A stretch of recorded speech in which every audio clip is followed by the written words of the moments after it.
আমি যেভাবে আরশিকে গাজরের সুজিটা রান্না করে দিয়েছি এটার একটা ছোট্ট ভিডিও আপনাদের সাথে শেয়ার করেছিলাম। তো অনেক আপুরা জানতে চেয়েছেন কিভাবে আমি এই সুজিটা রান্না করেছি, তো তাদের জন্য আজকের এই রিকোয়েস্ট ভিডিওটা।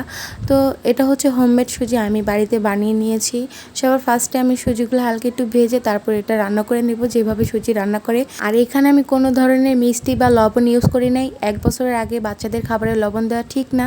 আর যেহেতু গাজরটা মিষ্টি তাই কোনো ধরনের মিষ্টি ইউজ করি নাই। এই তো এখানে আমি গাজরটা সিদ্ধ করে রেখেছিলাম, এখন এগুলো আমি ম্যাশ করে নেব।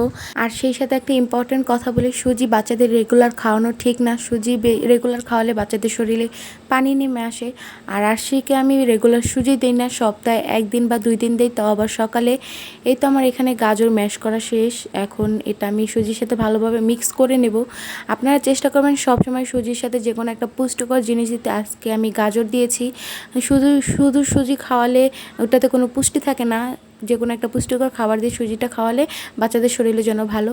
আর সেই সাথে আরশির এখানে আমি ফর্মুলা দুধ অ্যাড করেছি, যেহেতু কোনো প্রকার দুধ দিইনি। আপনারা চাইলে এখানে ফর্মুলা দুধ অ্যাড করতে পারেন, আর যারা ফর্মুলা দুধ ব্যবহার করেন না তারা এমনিতেই দিতে পারেন বাচ্চাকে। তো এই তো খুব সহজে খুব অল্প সময় গাজরের সুজি রান্নাটা হয়ে গিয়েছে। আশা করি আপনাদের কাছে ভালো লেগেছে। যদি ভালো লেগে থাকে ভিডিওটা অবশ্যই শেয়ার করে নতুন মায়েদের দেখার সুযোগ করে দেবেন। আজকের ভিডিওটা এই পর্যন্তই। আল্লাহ হাফেজ।